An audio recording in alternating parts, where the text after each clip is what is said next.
Now, I know you listen to Rather You Than Me, more specifically, Idols Become Rivals, and Ross teaches us never forget about Lil Bruh'Nem.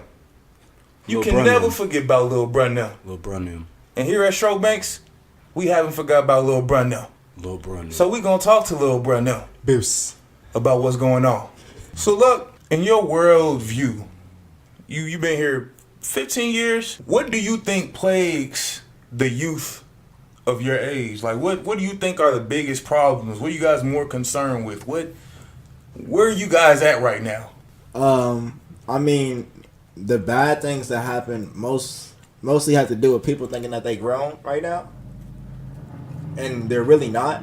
But they want to be grown so bad. They want to be grown so bad that they start making grown up decisions. Like people nowadays, if I go to a party, I don't even know if I can actually go to the party because somebody might pull up to the party and we might have to all run out the party. That's why I really don't go out anymore.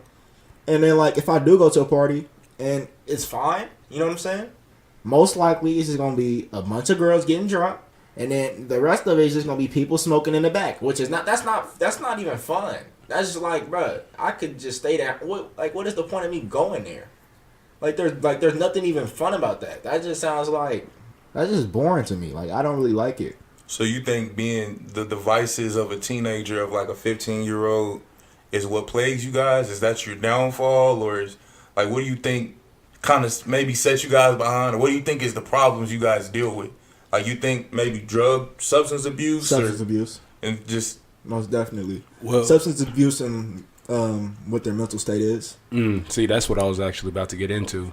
Because a lot of them are depressed. Right. And That's something I was really wanting to ask was, what do you feel like is the mental state of your generation, just mainly on a local basis? Like, you know, kids you go to school with, what do you feel like plagues them mentally, and why so? the people I go to school with, Mm-hmm. it doesn't, like, to me, Mm-hmm. to me, it doesn't make sense why they say some of the things that they do. Like, I mean, like, I feel like people want to be mentally unhealthy so bad. And, like, to me, like, that doesn't even make sense to me. Like, who wants to be mentally unhealthy? Like it's trendy. Yeah, type I of guess. thing. Okay. And, like, I mean, it's like people will say, like, I'm so depressed because my parent or something won't get me this. Or, like, I'm depressed because I don't want to be what my parent wants me to be. And to be honest, I feel that sometimes to a point. But it's also to a point where you want to do something with your life totally different than what your parents want you to do. But all your parents want you to do is see you succeed. But I don't think that the people that I'm around right now really know that. They just don't want to be at that point. Like, they just don't want to be told what to do. To go back to my other point, they just want to be grown right now and make their own decisions.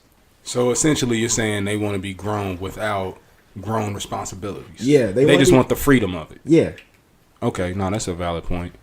Also, how do you feel that in this new age, I won't even say new age, but in this age of information, how do you feel that benefits and subtracts from your generation? What do you mean by, like... In this age, because literally anything that, any knowledge out there, anything that's, you know, that can be learned is literally at our fingertips now. You know, through Google or different websites you have. All information is there. It's just at our fingertips. Literally, all it takes is just us going out to find it.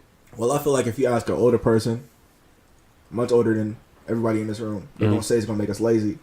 But honestly, I think that it gives a lot of people opportunities that they would never get. Like, if you look at social media and you see all these social media influencers, kind of like Filet or somebody like Fatboy SSE, they wouldn't be there right now if it wasn't for social media. And then it's kind of like social media is just like another path or outlet, what they want out, kind of, in a way, like what we're doing right now. I mean, I feel like it's good, but the downfall of it is everybody wants to be famous so bad. To a point, like, it gets to a point where people will just do stuff for fame. People will do anything for fame. And what I kind of say is, I mean, if you stay in your own lane and you do what you like to do, not what everybody else likes to do, you're going to succeed by yourself. And that's just what I think. That's very true. So you think that the fact that just everybody wants to be famous, you think that is that like a volatile thing? I really just feel like everybody wants to be famous in the same way. Everybody wants to do these same things to make themselves famous. And I feel like, to me, the hunger for fame is disgusting. Like, I don't like it at all. Like, I want people to know who I am. But also, people have to know that you don't have to put everything that you do in your life out there for people to know your name.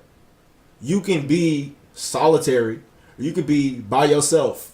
And not many people know about you, but they just like what you do on your platform that you have. That's fair, and I'm with you on that, man. I agree. I don't like when people chase the fame, because what does that do for you? Do you want just the money that comes with the fame, or do you just want the attention that comes with it? It's a mixture of both. And to me, I feel like what I always tell myself is, if you're ever big, just make sure that you're not bigger than life, because life will bring you down one way or another. And I feel like in a while, it's just gonna humble you. It don't matter how big you get, something's gonna happen in your life to humble you. No matter, I don't care who you are. You could be LeBron and let your head get big for a couple of seconds. Something's gonna go wrong. So I just feel like people just have to find the median between, I'm here, but I gotta remember where I came from. So it's like, I grinded and I did all of this stuff to get here, but I still got to remember I started with 0 followers, or I started with 0 subscribers, or I started with nobody listening to what I'm putting out. And people start to forget that, and they start to feel like they're bigger than life when they're not.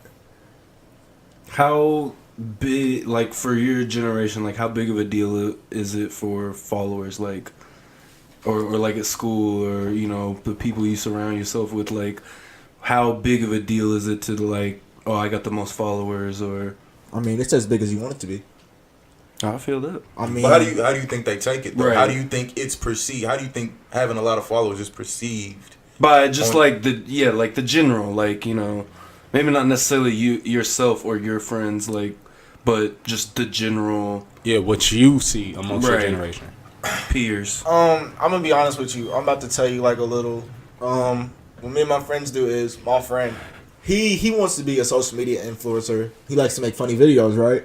So with me and him, it's all about being competitive, and I want to see him succeed so bad that I'll say, if I have more followers than you by the end of this, whatever, or if you don't have as many as this, because I want to push you to that goal, I want you to get to that goal. So I will shout you out. I will do whatever has to be possible. But the thing that people don't really know is followers really don't matter. Because, if you check your Instagram and you go to Insights, you can see how many people look at your page a day. So you're going to get those followers whether or not you want them. They're going to come. But how do you think people in general perceive following? Do you feel the people at your age group need followers? They don't really need them. But do you think they need them? I'm not saying do they need them. I know they don't need them. I know you don't need followers to live and succeed. But I'm saying, do you think that that's very important? Like, what do you think they think about having followers or not having followers? What do you think that does to them and people your age? I think we're going to go back to the mental health point. They think that they need approval from people, which I think is stupid. I feel like I can have 200 subscribers and I'm still that guy. It doesn't matter who you are. They don't feel that way. They need people to validate what they're doing. They need a certain amount of likes. They need a certain amount of followers. I feel like I don't need that. The people in my circle don't need that, because we're everybody that I hang around with is confident, and that's what you need around you to make you, you know what I'm saying? Okay, so with that being said, what do you feel is the basis for your confidence? What instilled said confidence in you? Because those kids may not have that same circumstance. There was nothing really instilled, I think, that really helped me with my confidence. I feel like I've just always had that confidence, just always, even when I was little, I was trying to beat my brother, which I never really did because I think he cheated, but that's besides the point. You gotta own up to some things, man. Accountability is everything. You cheated. I didn't cheat. You cheated. I hit turnaround jumpers on you all the time, man. Dude, you used to say it was out of bounds before the ball even went out of bounds. No, I didn't. No, that's I besides didn't. the point. That's besides that. Hey, But I always just try to beat him, and I never thought I wasn't as good as him.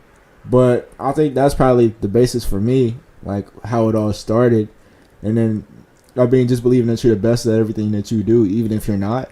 It's just gonna help with your confidence even more.